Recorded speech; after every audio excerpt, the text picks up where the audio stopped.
Bonjour à tous, voici notre nouvelle vidéo. Allez, c'est parti! Comme une fois n'est pas coutume, nous allons dans un combini prendre notre petit smoothie du matin. Ensuite, nous prenons le métro en direction de Tokyo Disney Resort, qui fête d'ailleurs cette année les 40 ans.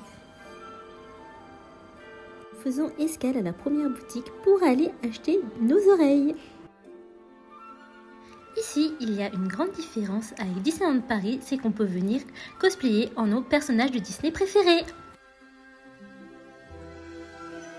On peut rencontrer facilement les personnages de Disney dans le parc. On a rencontré Mickey, Winnie et tous ses amis. Allez-y, c'est parti, suivez-nous!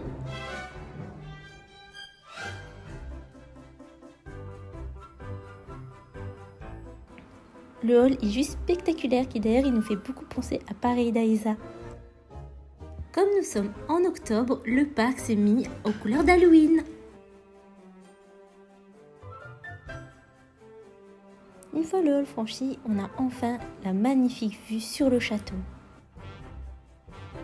Et justement, le temps, il était avec nous. Un petit coucou. Petit point sur les détails du château et hop, au village de la Belle et la Bête. J'étais super contente. On a mangé. Voici enfin le château de la Bête. Évidemment, on ne pouvait pas passer à côté de l'incontournable boîte à popcorn, une véritable institution à Disneyland. C'était d'ailleurs excellent. Et voici les détails de la fameuse boîte en question. Elle est tout simplement superbe. Et les popcorns étaient délicieux. Après, nous nous mettons en route pour 2h30 de queue pour la fameuse attraction de la Belle et la Bête. Depuis toute petite, je suis fan de la Belle et la Bête et du coup pour moi, c'est un rêve qui se réalise en faisant cette attraction. Le château est tout simplement incroyable. Les détails y sont tout y est, même l'ambiance comme vous pouvez voir. J'adore tout simplement. Comme nous avons fini les pop-corns, voici enfin la boîte en version lumineuse. Je vous laisse apprécier les détails. C'est l'heure de rentrer à l'intérieur du château et vraiment nous avons été bluffés par les détails. Tout était à la française.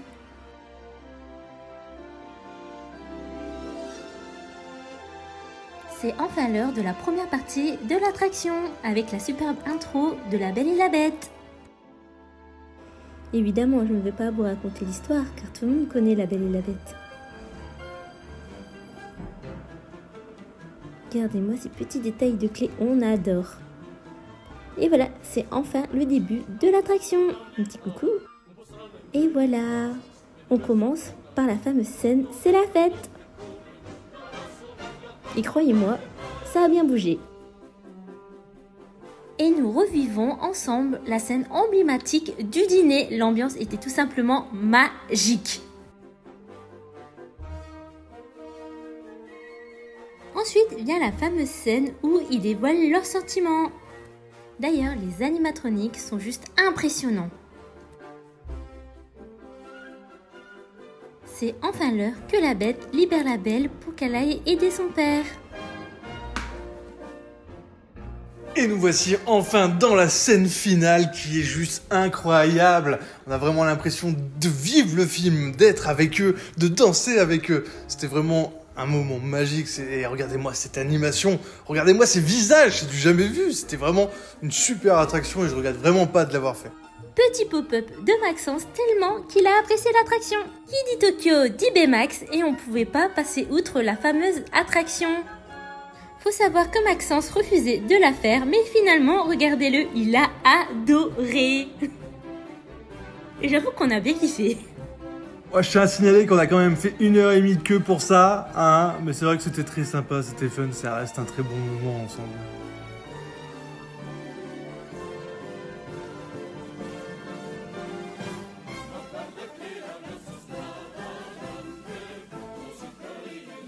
Après ça, direction la parade. Et voilà, la journée se termine enfin après ces 5 heures de queue pour faire 2 attractions. Non mais c'était vraiment très sympa et Et madame adore Disney, donc c'était cool de partager ça avec elle. Maintenant, on passe à la suite. Changement d'ambiance, direction Shinjuku pour Kabukicho.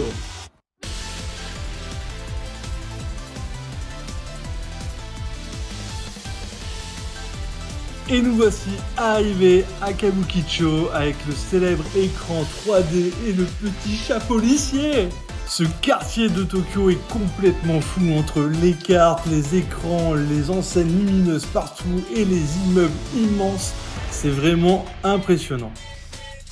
Et qui dit Kabukicho dit Godzilla, et voici la tête de Godzilla. On peut même monter jusqu'en haut pour pouvoir le toucher et le faire hurler.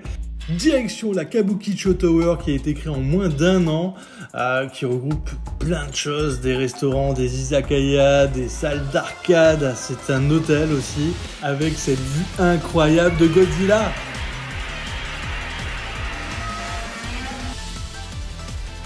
On en profite pour se poser dans un izakaya de la Kabukicho Tower.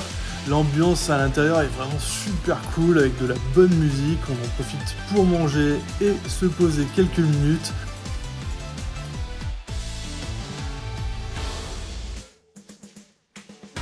On monte au deuxième étage, on tombe sur le Namco Tokyo qui est une grosse salle d'arcade avec des gachapon. On en profite pour dépenser tout l'argent qu'on a sur nous pour essayer d'attraper quelque chose et je n'y arrive toujours pas.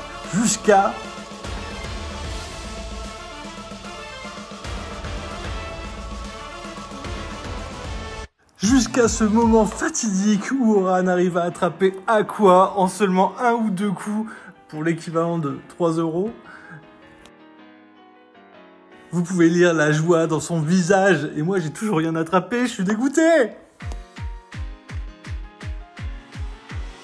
Un dernier tour d'horizon de Kabukicho, un dernier coucou à Godzilla et direction l'hôtel et je vous dis à demain pour Odaiwa.